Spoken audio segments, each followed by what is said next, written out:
औरत के ऊपर अत्याचार करने वाले उस राम का मंदिर क्यों बना रहे हैं? इसकी चर्चा कोई नहीं कर रहा है। अरे भगवान थे तो सामने आते, आंख से आंख मिलाते, पेड़ के पीछे से आए चोरी से मार के चले गए। भगवान राम मीट खाते थे? अगर आपने अभी रामायण नहीं पढ़ी है।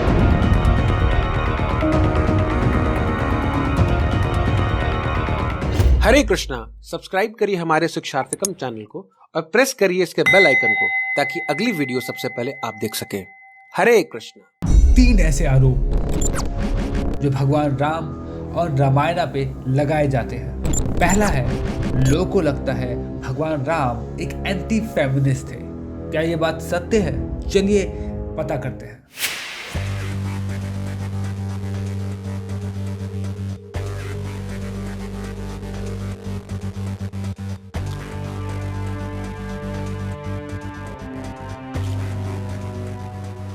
अरे भाई साहब, आप बाहर क्यों खड़े हैं? मंदिर में जाइए, दर्शन करिए। अरे क्या जाए मंदिर में यार, या मंदिर बना के रखा खाली।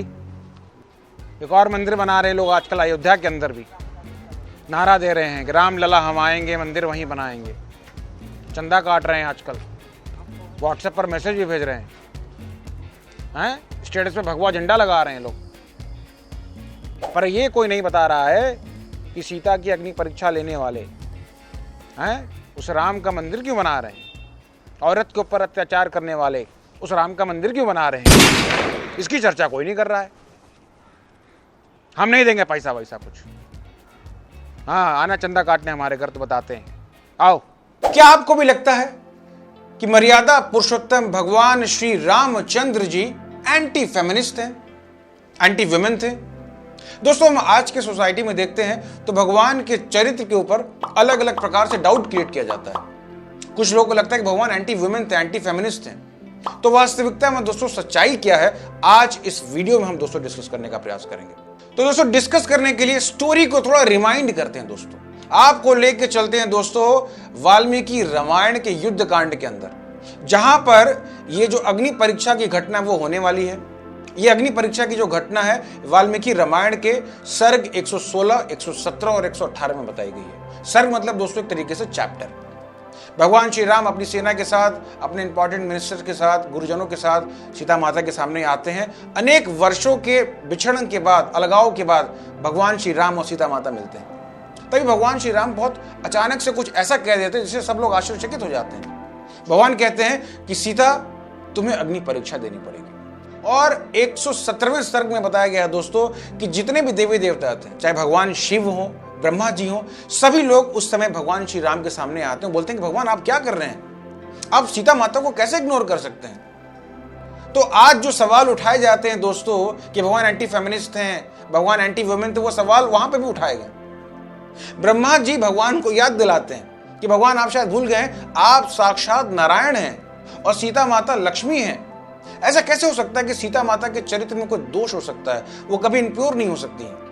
यहां तक कि दोस्तों जो अग्नि देव थे, जिनको अग्नि परीक्षा लेनी थी, वो भी कहते हैं भगवान श्री राम को, भैया इनके चरित्र में कोई दाग नहीं है, इनके अंदर कोई पाप नहीं है। भगवान सबकी बातों को सुनते रहते, कोई रिस्पॉन्ड नहीं करते दोस्तों। इस प्रकार से हमारी कहानी बढ़ते बढ़ते बढ़ते 118वें सर्ग यानी कि चैप्टर तक पहुंच जाती है। सर्ग 118 के श्लोक नंबर 15 में भगवान अपने हृदय का उद्गार व्यक्त करते हैं। भगवान बोलते हैं, I too know Sita the daughter of Janak and a princess of Mithila to be undivided in her affection to me and agreeable to my mind. भगवान को पता था कि सीता माता is totally chaste, totally pure. फिर इसके आगे 17वें श्लोक में भगवान बताते हैं, in order however to convince the denizens of the 3 worlds, I, whose sheet anchor is truth, ignored Sita even while she was entering the fire. तो भगवान श्री राम कहते हैं दोस्तों कि पूरे तीनों लोगों के रहने वाले जितने भी वासी हैं, तीनों लोगों को बताने के लिए, समझाने के लिए कि सीता माता के चरित्र में कोई दोष नहीं, उनको कन्विंस करने के लिए मैंने सीता को अलाउ किया कि तुम जाओ और अग्नि परीक्षा दो। ये बात है।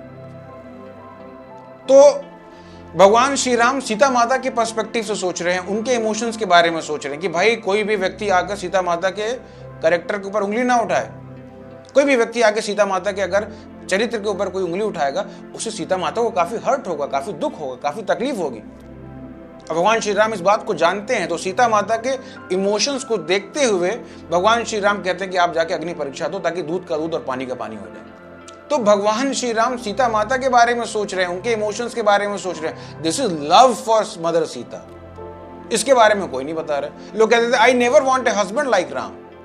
अब देखिए, भगवान श्री राम जब पंचवटी में सीता माता का अपहरण हो जाता है, भगवान श्री राम पैदल जाते हैं, एक पूरी सेना इकट्ठा करते हैं, समुद्र के ऊपर पुल बनाते हैं, एक पूरे के पूरे शहर लंका में आग लगा के सब लाखों लोगों की जान चली जाती है। किसके लिए करते हैं? सीता माता के लिए। अगर प्रेम नहीं होता तो क्यों करते हैं भगवान? This is love. एक इस प्रेम के लिए इतना स्ट्रगल किया भगवान श्री राम ने। और लोग कह देते कि भगवान तो एंटी फेमिनिस्ट हैं, एंटी वुमेन थे, महिलाओं के ऊपर अत्याचार किया। आज के समय में एक ऐप है ग्लीडन, ऑनलाइन डेटिंग ऐप, एक ऐप है, उसके रिसर्च के हिसाब से 56% से ज्यादा मैरिजेस इंडिया में जिनका एक्स्ट्रा मैरिटल अफेयर है। और ऐसे लोग भगवान श्री राम के कैरेक्टर पर उंगली उठा देते हैं, अरे भाई ये तो एंटी फेमिनिस्ट है, ये तो एंटी वुमेन है। ये बड़ा ताज्जुब की बात है। कोई भी व्यक्ति ये नहीं बता रहा दोस्तों कि भगवान श्री राम के इमोशंस क्या, जो कि वाल्मीकि रामायण में लिखा हुआ है। मैं अपने मन से कुछ नहीं बता रहा हूं, मैं आपको कोट कर रहा हूं, अपने मन से कुछ नहीं बता रहा हूं, सारा कुछ दिया हुआ, बट कोई भगवान राम के इमोशंस को नहीं बता रहा है। That is the point. लोग उसमें अपना अपना लॉजिक घुसा रहे हैं। वो एंटी फेमिनिस्ट था, वो एंटी वुमेन था, वो वीक हार्टेड था, वो इगोइस्टिक था, बट कोई ये नहीं बता रहा कि रियलिटी क्या है। तो दोस्तों, सारा का सारा मिसकंसेप्शन जो है उसका रूट कॉज है कि हम अपने स्क्रिप्चर्स को नहीं पढ़ते हैं, हमारे पास टाइम नहीं है। दूसरा आरोप जो श्री राम पर लगाया जाता है वो ये है कि लोगों को लगता है भगवान राम वाली से डर गए थे, इसलिए उसके सामने नहीं आए। क्या ये बात सत्य है? चलिए पता करते हैं। सुबह सुबह भगवान राम के भजन सुनने का मजा ही कुछ और है।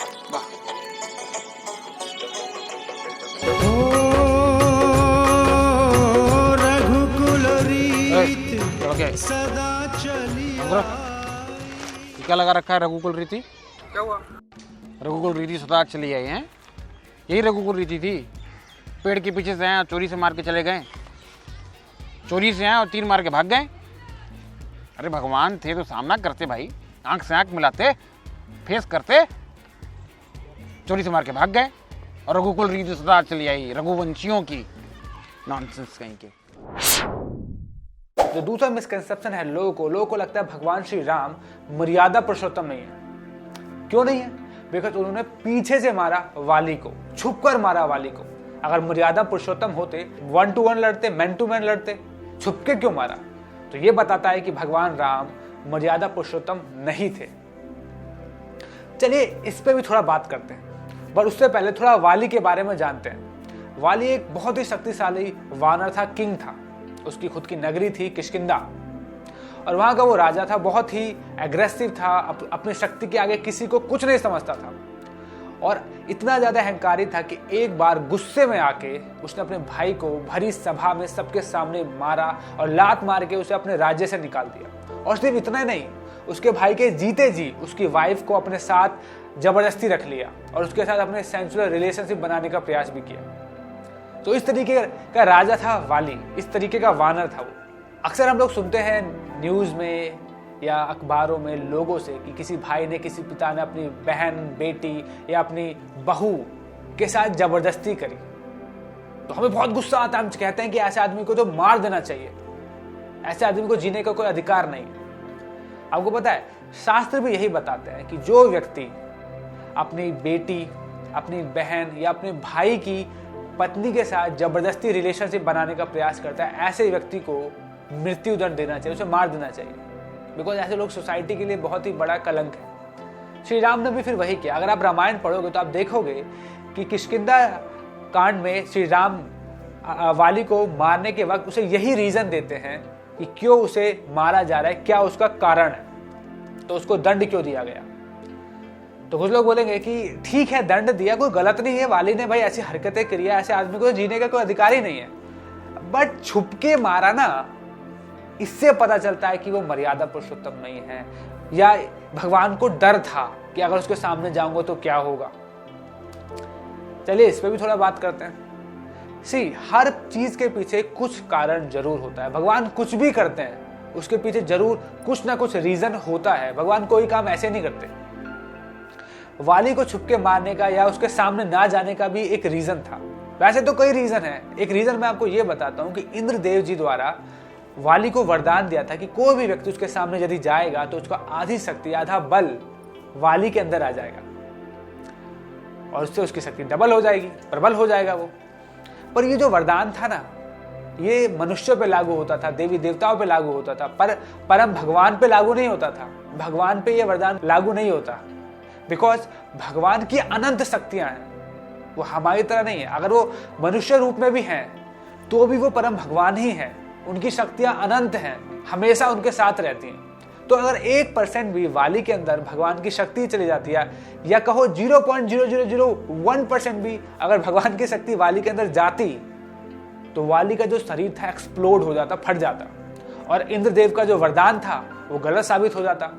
और इंद्रदेव भगवान के भक्त हैं, वो नहीं चाहते थे कि इंद्रदेव की बात गलत साबित हो, तो भगवान ने जरूरी नहीं समझा वाली के सामने जाने का। तो ये एक रीजन था कि वाली के सामने भगवान नहीं गए, बिकॉज इंद्रदेव की बात गलत साबित नहीं करना चाहते थे वो। बट कुछ लोग फिर भी कहते हैं यार गलत है भाई, मारना नहीं चाहिए था, भगवान ने ऐसा गलत किया। बट हमें यह भी समझना चाहिए कि अगर जिस व्यक्ति को मारा वाली को, वाली का अंत में क्या मानना था।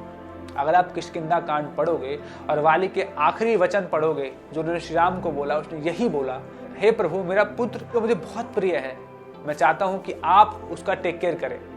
इसका मतलब है कि वाली को अपनी गलती का पछतावा हो और उसे गिल्ट नहीं था कि भगवान राम ने उसे गलत तरीके से मारा, उसे ऐसा नहीं लगा, उसे अपने पछतावा हो अपनी गलतियों का, और उसने अपने आप को भगवान को सरेंडर किया, श्री राम को सरेंडर किया और अपना शरीर त्यागा। तो वाली जिसको मारा उसको कोई दुख नहीं हुआ, उसको इस बात की खुशी है कि भगवान द्वारा उसका मृत्यु हो रहा है, तो हम क्यों बार बार भगवान पे उंगली उठा रहे हैं। तीसरा आरोप, कई लोग मानते हैं कि भगवान राम एक मीट ईटर थे, वो भी मीट खाते थे। क्या ये बात सत्य है? चलिए इसका भी पता लगाते हैं। और भाई साहब क्या हाल चाल? अरे सब ठीक है, आप अपना बताइए, आप कैसे हैं? बस बढ़िया। क्या छुपा रहे हैं? अरे ये कुछ नहीं है, ऐसे ही है, ऐसे ही। अरे बताओ ना, ऐसा क्या है? अरे आपको तो पता ही है कि काफी दिन हो गए थे, तो कोविड वगैरह में सब कुछ सूखा सूखा चल रहा था, तो मिसेस कह रही थी कि थोड़ा मुर्गा वुर्गा हो जाए, और दिन भी मंगलवार है, दिन भी अच्छा है और बच्चों की छुट्टी भी है, तो हमने कहा कि थोड़ा मुर्गा वुर्गा लेते हैं, तो यही 2 किलो मुर्गा था। पर आप तो बता रहे थे कि आप राम भक्त हैं, आप तो ये सब मतलब मुझे लगता था कि आप सब नहीं खाते होंगे। तो राम भक्त हैं इसलिए तो खाते हैं। अरे प्रभु श्री राम खाते थे तो हम क्यों नहीं खाएंगे भाई? अगर आपने अभी रामायण नहीं पढ़ी है, क्या बात कर रहे हैं? अयोध्या कांड में भैया सर्ग 20 में जाएंगे, 29वें श्लोक में बताया गया है भगवान राम मीट खाते थे। और क्या, सीता माता हिरण को क्यों बोल रही थी कि इसका शिकार करो, मीट खाने के लिए? हाँ, जय श्री राम। क्या आपको भी लगता है कि भगवान श्री रामचंद्र मीट खाते थे? सीता माता ने भगवान श्री राम को हिरण पकड़ने को इसलिए कहा ताकि बाद में वो उसको पका के खा सके। क्या आपको भी लगता है कि रामायण के अंदर जो है मीट खाने को के बारे में लिखा हुआ है? अगर ऐसा लगता है दोस्तों, तो आज हम इस वीडियो के अंदर इस चीज को हम डिस्कस करने वाले हैं। ये जो घटना है ये रामायण के आरण्य कांड के अंदर इसका जो है डिस्क्रिप्शन में मिलता है, और आरण्य कांड के 43 सर्ग के अंदर या 43 चैप्टर के अंदर इसका डिस्क्रिप्शन में मिलता है दोस्तों, जिसमें सीता माता उस हिरण को देखती हैं और भगवान से कहती हैं कि आप उस हिरण को पकड़ के यहां पर ले आइए। सबसे पहले दोस्तों, अगर हम लॉजिकल पॉइंट ऑफ व्यू से भी सोचें कि अगर भगवान को हिरण का शिकार करना था, तो अगर सीता माता ने जब भगवान को उस हिरण को दिखाया, देखिए देखिए स्वामी, वो हमारी कुटिया के बगल में वो हिरण जो है बहुत अच्छा लग रहा है, उसको आप उसको पकड़ के ले आइए, तो अगर भगवान राम को उसका शिकार करना था ताकि बाद में उसको खा सकें, तो भगवान को दौड़ने की क्या आवश्यकता थी? उसके पीछे पीछे भागने की क्या आवश्यकता थी? क्योंकि भगवान तो जाने माने धनुर्धर थे, उनके जैसा धनुर्धर तो कोई नहीं था। भगवान चाहते तो बैठे बैठे अपने एक तीर से उस हिरण का शिकार कर सकते थे। पर आरण्य कांड के अंदर दोस्तों डिस्क्रिप्शन मिलता है कि भगवान जो इस हिरण का काफी दूर तक पीछा करते हैं। और तो पीछा क्यों कर रहे हैं भगवान, दैट इज अ पॉइंट। तो मेरे सामने दोस्तों इस समय है वाल्मीकि रामायण। ये वाल्मीकि रामायण से दोस्तों ये मेरे सामने है आरण्य कांड, और इसके 43 चैप्टर में जो 43 सर्ग है, इसमें श्लोका नंबर है दोस्तों 16 एंड 17, वो मैं आपको पढ़ के सुनाना चाहता हूं। इसमें सीता माता कह रही हैं कि when we have concluded the term of our exile and are installed on the throne again, this deer will serve as adornment to our gymnasium. तो मतलब सीता माता कह रही हैं कि हमारे महल की शोभा बढ़ाएगा ये हिरन। और उसके अगले श्लोक में सीता माता कहती हैं, this weird and excellent deer will cause wonder my lord to prince Bharat, to your self, to my mother in law as well as to my self.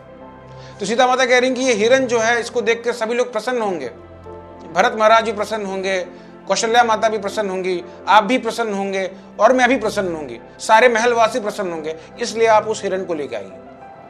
तो सीता माता ये डिमांड कर रही है भगवान श्री राम से, जो वाल्मीकि मुनि ने अपने रामायण में लिखा हुआ है।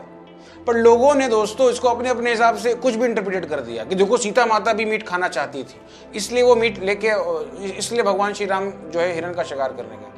अगर हम दोस्तों दूसरी घटना के बारे में डिस्कस करें तो अक्सर लोग अयोध्या कांड की चर्चा करते हैं। अयोध्या कांड में दोस्तों वो जो पास टाइम हुआ था जिसमें भगवान श्री राम, जब उनको पता चल गया उनको वनवास जाना है, तो वो जब अपनी माता से मिलते हैं, कौशल्या माता से मिलते हैं, तो कौशल्या माता को भगवान श्री राम कहते हैं, एक वर्ड यूज करते हैं, वो वर्ड है दोस्तों हित्वा अहिंसम। हित्वा का मतलब होता है नहीं करूंगा और अहिंसम का मतलब मीट ईटिंग। तो लोग इस शब्द को काफी कोट करते हैं, हित्वा अहिंसम, हित्वा अहिंसम, मतलब कि अब मैं मीट नहीं खाऊंगा। तो लोगों का लॉजिक ये रहता है दोस्तों कि अच्छा भगवान कह रहे हैं कि अब मैं मीट नहीं खाऊंगा, जंगल में जाके मीट नहीं खाऊंगा, वनवास होने के बाद मीट नहीं खाऊंगा, इसका मतलब पहले मीट खाते होंगे, तभी तो कह रहे हैं। अक्सर लोगों का ये कहना होता है। तो आइए दोस्तों इस घटना को भी हम डिस्कस करते हैं कि वाल्मीकि जी ने जो रामायण लिखी है उसके हिसाब से ये घटना कितनी सत्य है। तो ये जो घटना है दोस्तों वो अयोध्या कांड के सर्ग 20 में, और इसमें जो दोस्तों श्लोक नंबर है 29वें श्लोक में आता है। अयोध्या कांड के सर्ग 20 में, मतलब चैप्टर 20 श्लोका नंबर 29 में, जिसमें भगवान ने ये शब्द यूज किया है हित्वा अहिंसम।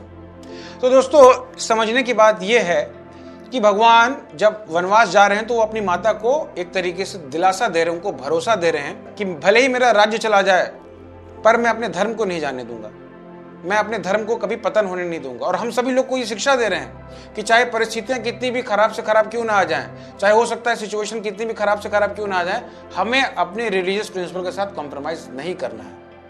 हित्वा अहिंसम, इसलिए भगवान कह रहे हैं मैं मीट नहीं खाऊंगा, चाहे मुझे फल मिले चना मिले, चाहे मुझे शहद मिले चना मिले, चाहे फल मिले चना मिले, पर मैं मीट ईटिंग नहीं करूंगा। ये भरोसा जो है भगवान श्री राम अपनी माता कौशल्या जी को दे रहे हैं। और दोस्तों दूसरी बात यह है दोस्तों कि जो ममसा शब्द है, ममसा शब्द का मतलब होता है दोस्तों, एक मतलब तो होता है मांस और दूसरा मतलब होता है दोस्तों मैंगो, आम। तो आम का जो छिलका होता है दोस्तों उसका मतलब भी होता है मांसा। तो वैदिक स्क्रिप्चर्स में दोस्तों एक ही शब्द के कई मतलब हो सकते हैं, बट प्रॉब्लम यह है कि लोग उन शब्दों को चूज करते हैं और उसको अपने हिसाब से यूज करते हैं जो उनके एजेंडा और जो उनके प्रोपेगेंडा को सूट करता है। तो ये जो मेंटेलिटी दोस्तों दैट इज करेक्ट मेंटेलिटी। इसलिए हमें शास्त्रों को भगवान के जो भक्त हैं, जो आचार्य हैं, इनके माध्यम से समझने का प्रयास करना चाहिए, ना कि अपने अपने हिसाब से हम कुछ भी समझ लें। तो ये जो टोटल जो स्टोरी है दोस्तों मीट ईटिंग की, यहाँ से पता होता है, वाल्मीकि मुनि के जो डिस्क्रिप्शन से पता चलता है, this is totally nonsense. Reality में ऐसा कुछ हुआ ही नहीं था दोस्तों, ये लोगों ने अपने अपने हिसाब से इमेजिनेशन कर रखा है दोस्तों। जब मैं छोटा था तो मेरे घर के पास एक भगवान श्री रामचंद्र का एक बहुत छोटा सा मंदिर था। तो वहां पर सुबह सुबह एक भजन बजा करता था, मुझे वो भजन याद है थोड़ा बहुत। वो भजन कुछ ऐसा था, मान करिए राम का, सम्मान करिए राम का, गुणगान करिए राम का। तो मैं उस समय सोचा करता था कि भाई ऐसा भी क्या है भगवान में कि उनके ऊपर इतना फोकस किया जा रहा है कि उनका मान करिए, सम्मान करिए, गुणगान करिए, उनका गुणगान करने से क्या होगा। बट दोस्तों जब मैं इस्कॉन से कनेक्टेड हुआ, जब मैंने भगवान के बारे में पढ़ा, उनके बारे में सुना, तो मुझे समझ में आया कि भाई भगवान के अंदर ऐसी क्या खास बात है जिनके ऊपर गुणगान करने को बार बार बोला जाता है। नहीं तो नॉर्मली अगर हम लोगों के पास जाएं तो लोग बोलते हैं कि भाई जेफ बेजोस का ध्यान करो, मार्क जुकरबर्ग का ध्यान करो, वॉरेन बफेट का ध्यान करो। राम का गुणगान करने से क्या होगा, इन लोगों का गुणगान करेंगे तो पैसा मिलेगा, राम का गुणगान करने से क्या मिलेगा।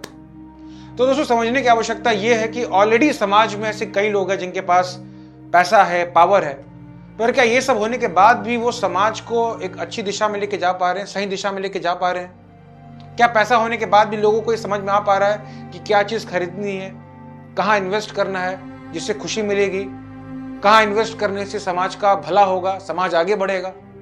क्या ये समझ लोगों में विकसित हो पा रही है? अगर नहीं हो पा रही दोस्तों, तो इसका मतलब कि हमें वॉरेन बफेट के ऊपर ध्यान करने के साथ साथ भगवान श्री रामचंद्र के ऊपर भी ध्यान करना ही पड़ेगा, ताकि हमारे अंदर वो गुण भी विकसित हो पाए। और उन गुणों की आवश्यकता समाज में बहुत ज्यादा है दोस्तों। इसलिए दोस्तों, अगर हम कोई वॉरेन बफेट से सुनना चाहता है, सुने, कोई दिक्कत नहीं है दोस्तों। मार्क जुकरबर्ग से भी सुनिए, कोई दिक्कत नहीं है। बट साथ साथ भगवान श्री रामचंद्र के बारे में भी जरूर सुनिए, क्योंकि दोस्तों ये भी एक आवश्यकता है कि अगर हम भगवान के बारे में जब सुनते हैं ना, तो हमें समझ में आता है कि भाई भगवान के पास जब कुछ भी नहीं था तब भी भगवान उतने ही खुश थे जब उनके पास सब कुछ था। ये एक एक्स्ट्रा लर्निंग हमें मिलती है जब भगवान के बारे में हम सुनते हैं। क्योंकि दोस्तों ये भी एक कड़वी सच्चाई है कि हर कोई व्यक्ति, हम में से हर एक व्यक्ति जेफ बेजोस नहीं बन पाएगा, वॉरेन बफेट नहीं बन पाएगा। उस समय क्या करेंगे? उस समय किसकी तरीके से रहेंगे?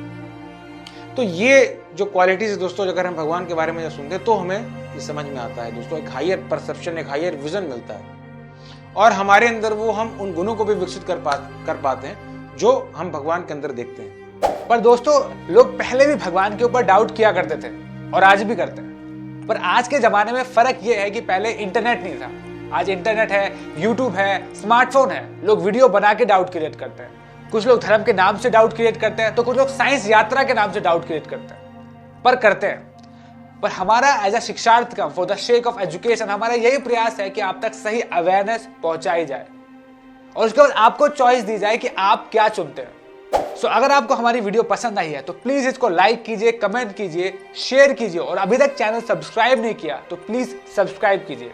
दोस्तों, अगर आप चाहते हैं कि हम इस प्रकार के वीडियोस को और बनाएं, इस प्रकार के एजुकेशनल स्पिरिचुअल वीडियोस को हम और बनाएं और लोगों को हम अवेयर करें ज़्यादा से ज़्यादा, तो आप हमें प्लीज़ फाइनेंशियल सपोर्ट भी करिए, ताकि हम ज़्यादा से ज़्यादा इस प्रकार की वीडियोस को बना सकें। और आप हमें इंस्टाग्राम पे फॉलो भी कर सकते हैं, जहाँ पे हम रोज अपने कल्चर से रिलेटेड कुछ ना कुछ जरूर शेयर करते हैं, और साथ ही साथ हमारे शिक्षार्थी के बिहाइंड द सीन भी शेयर करते हैं। तो प्लीज हमें इंस्टाग्राम पे फॉलो कीजिए और टेलीग्राम चैनल को हमारे ज्वाइन कीजिए, जहाँ पे भगवत गीता से रिलेटेड हम कुछ ना कुछ रोज शेयर करते हैं। शिक्षा ही समाधान है दोस्तों। अगर आप शिक्षा लेना चाहते हैं, स्पिरिचुअल एजुकेशन लेना चाहते हैं, इस वीडियो के डिस्क्रिप्शन बॉक्स में दोस्तों ऑनलाइन भगवत गीता ऑर्डर करने का लिंक है। तो आप please and please Bhagavad Gita को पढ़िए। जब तक हम शास्त्रों को पढ़ेंगे नहीं, समझेंगे नहीं, अप्लाई नहीं करेंगे, तब तक कुछ नहीं होने वाला, कुछ बदलाव नहीं आने वाला दोस्तों। इसलिए दोस्तों, पूरी शिक्षार्थी टीम से आप सभी लोगों का बहुत बहुत धन्यवाद। और आप लोगों से यही निवेदन है कि प्लीज भगवत गीता को पढ़िए, लोगों को डिस्ट्रीब्यूट करिए।